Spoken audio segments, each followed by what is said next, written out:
Pemerintah daerah membangun posko pengungsian untuk warga terdampak kebakaran di Kelurahan Kebon Baru Tebet, Jakarta Selatan.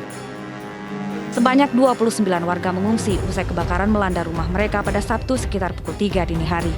Kebakaran ini juga menyebabkan 3 orang tewas. Korban yang tewas tadi langsung dievakuasi oleh Dinas Pemadam Kebakaran dibawa ke Rumah Sakit Cipto Mangunkusumo. Dan yang di luar yang tewas tadi Pak, apakah mereka ke tempat pengungsian atau ke rumah saudara? Ada yang ke rumah saudara, sebagian besar memang di tempat pengungsian. Kobaran api melalap 4 rumah warga di Kelurahan Kebon Baru Tebet, Jakarta Selatan. Menurut warga, api muncul dari lantai 2 salah satu rumah kontrakan yang diduga dipicu dari arus pendek listrik. Akibatnya, 3 orang tewas dan puluhan lainnya kehilangan tempat tinggal mereka. Tim Liputan iNews melaporkan.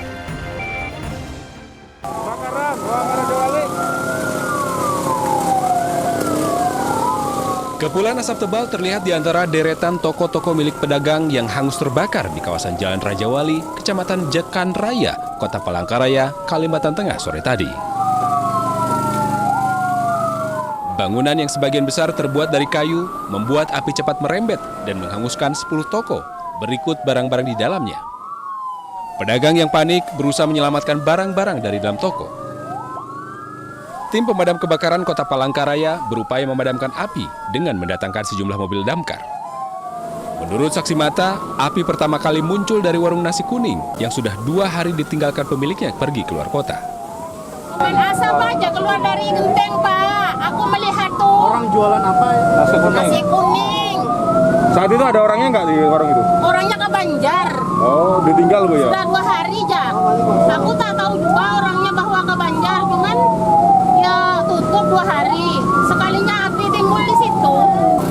Bahwa terjadinya kebakaran begitu cepat adalah sumbernya karena bahan dari kayu yang paling depan itu yang menjadikan sumber dasar awal. Kira yang terbakar ini berapa rokok, Pak? Kalau saya lihat di 10. Sekitar 1 jam kemudian, api baru dapat dipadamkan petugas, dibantu warga. Tidak ada korban jiwa dalam peristiwa ini, namun kerugian ditaksir mencapai ratusan juta rupiah. Dari Palangkaraya, Kalimantan Tengah, Ade Sata, iNews melaporkan. Selanjutnya pemirsa, prajurit TNI yang gugur saat kontak tembak dengan kelompok kriminal bersenjata di Papua dimakamkan. Proses pemakaman ini dipimpin langsung Kepala Staf Angkatan Darat Jenderal TNI Dudung Abdurrahman.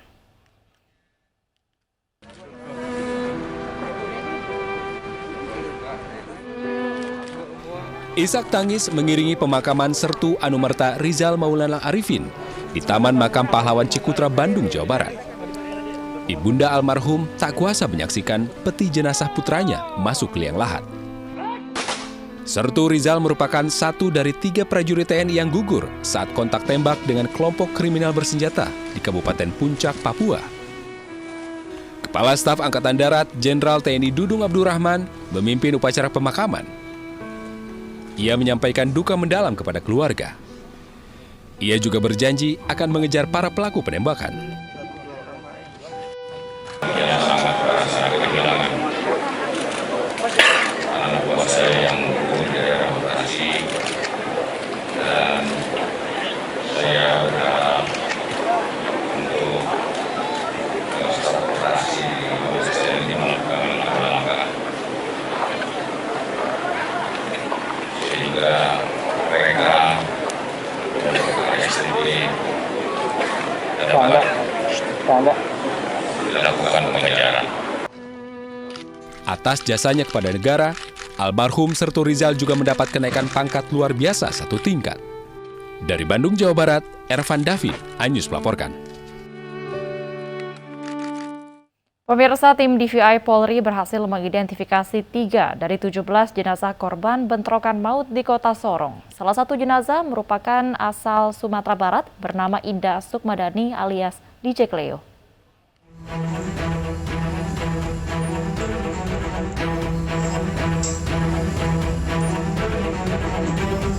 Tak kuasa menahan kesedihan, pihak keluarga Indah Sukma alias Indah Cleo, seorang DJ yang menjadi korban bentrokan maut di Kota Sorong, Papua Barat, berterima kasih kepada Polri yang telah membantu proses identifikasi jenazah keponakannya. Sabtu siang, tim DVI Pusdokes Polri berhasil mengidentifikasi 3 dari 17 jenazah korban bentrokan maut di Kota Sorong, Papua Barat. Ketiga jenazah tersebut berhasil diidentifikasi, masing-masing adalah Indah Sukmadani atau DJ Indah Cleo, Firman Syah Putra, dan Vikram Kenoras. Sedangkan 14 orang lainnya belum diidentifikasi. Bapak Kapolda, kita sudah terkumpul 17 data dari 17 terduga korban. Selanjutnya kita lakukan rekonsiliasi, dan dari hasil rekonsiliasi tadi kita bisa mengumumkan atau menyampaikan merilis beberapa korban yang bisa teridentifikasi. Sementara itu, sejumlah musisi di Surabaya, Jawa Timur menggelar doa bersama di rumah duka salah satu korban bentrokan Kota Sorong, Papua, Desra Wahyudi. Doa bersama dilaksanakan dengan menyalakan lilin dan menaburkan bunga tepat di depan foto korban. Para musisi ini berharap seluruh korban bentrokan bisa segera teridentifikasi dan diserahkan ke pihak keluarga. Selain itu, para musisi ini berharap polisi mengusut tuntas kasus ini. Dari Kota Sorong, Papua Barat dan Surabaya, Jawa Timur, tim liputan iNews melaporkan. Sejumlah senjata api dan ratusan amunisi untuk berbagai kaliber berhasil diamankan oleh Kodam 18 Kasuari. Pangdam menyatakan bahwa kondisi keamanan di Papua Barat sudah kondusif. Indikator bagaimana prajurit kami bekerja di lapangan.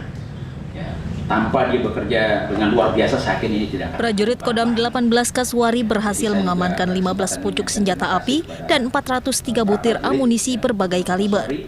Senjata api dan amunisi itu diperoleh dari masyarakat, diserahkan oleh masyarakat melalui satuan komando kewilayahan maupun satuan tempur di wilayah Kodam 18 Kasuari.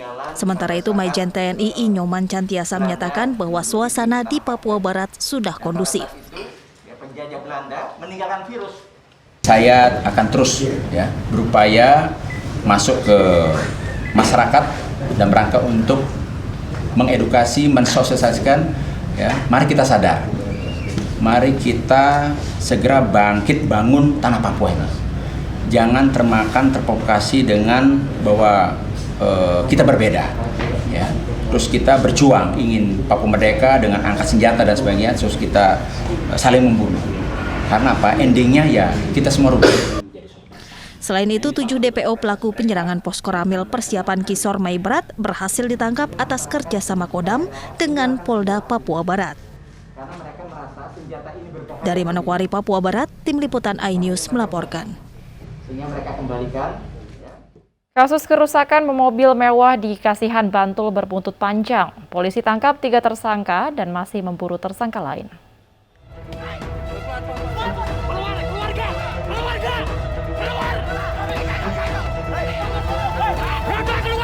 Tiga orang pelaku pengerusakan mobil mewah di Bantul, Yogyakarta ditangkap. Dari 3 tersangka, 2 diantaranya pengendara motor dan 1 lainnya warga yang ikut-ikutan. Selain ketiga tersangka, polisi masih mengejar pelaku lain yang terlibat.